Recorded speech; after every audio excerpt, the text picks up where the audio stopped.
when we started doing expansions, we saw that in some instances, if we recognized a pattern, then it was easier to follow a rule that suited that pattern in order to expand quickly. And the reverse is true for factorizing as well. Now, in this instance, we're going to have a look at difference of two squares, dots. And if you remember the rule for expansion, it was that if you've got something plus something multiplied by the same thing minus the other thing, then it's just that thing squared minus the other thing squared. So typically we use A's and B's because that thing and something is always a bit confusing.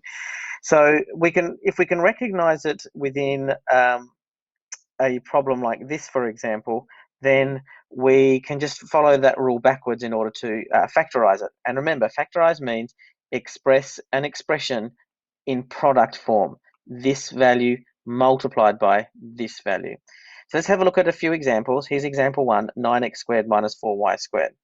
So what you need to do is you need to build up some practice in seeing that that is a squared term minus another squared term.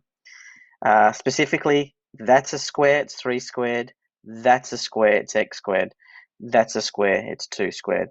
Okay, so I wouldn't do this, but just for the purpose of this video, we could rewrite this as 3x squared minus 2y squared. There's nothing wrong with doing it, you're welcome to, but ultimately we would want to get to the point where we can just go straight from this to the next line, which is 3x minus 2y, 3x plus 2y. And that's it, it's factorized, it's in factor form.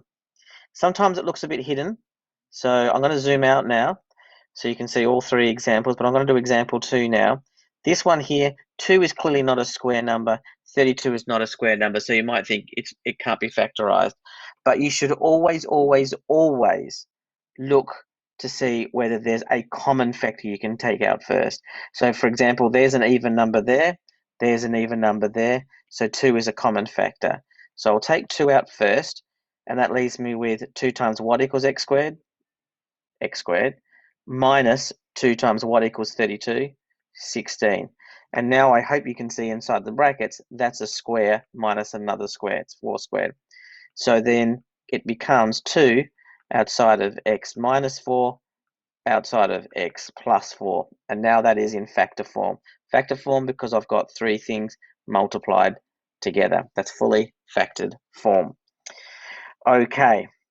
Example 3, down at the bottom left-hand corner there, we've got x minus 2 all squared minus 16. Now, without this neat trick, you'd probably have to expand this first and then collect like terms and then refactorize.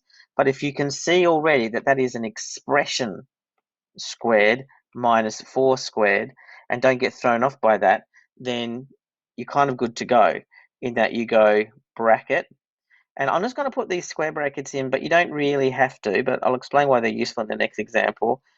X minus 2 minus 4, x minus 2 plus 4.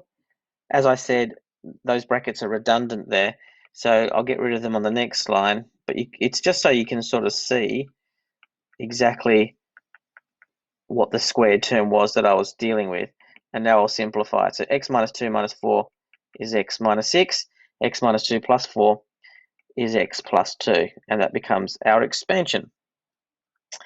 Okay, example 4 will bring it all together a little bit, and you'll see why I put in those square brackets occasionally. So 25 minus 3 minus q squared. First of all, 25 is 5 squared, so tick, tick, tick. 3 minus q all squared is an expression squared, so we can still use the rule. I'll just go down here for the time being, I think. So that's 5 squared, so 5 minus 3 minus q. And I don't care what level of mathematics you think you're at, I would always put in brackets when I'm dealing with subtractions, particularly subtractions of subtractions. And that's why I use those square brackets in this particular instance. And then 5 plus 3 minus q, which is equal to, now, I'm just going to go to this side first because the square brackets aren't really necessary here. I'm just going to go 5 plus 3 minus q here. But for the left-hand side expression here, it does make a difference because that minus outside the bracket affects everything inside. It's kind of like you're multiplying everything by -1. So the 3 becomes negative and the minus q becomes positive. So I've got 5 minus 3 plus q. Absolutely critical you get that right. It is such a common mistake. And now I'll simplify. 5 minus 3 is 2 plus q. And then I've got 5 plus 3, which is 8 minus q. And that is our factorized expression. Have a go at doing exercise 3b. Questions 5 and 6 are difference of two square problems. So work your way through those. And in the next video, we'll cover monic trinomials.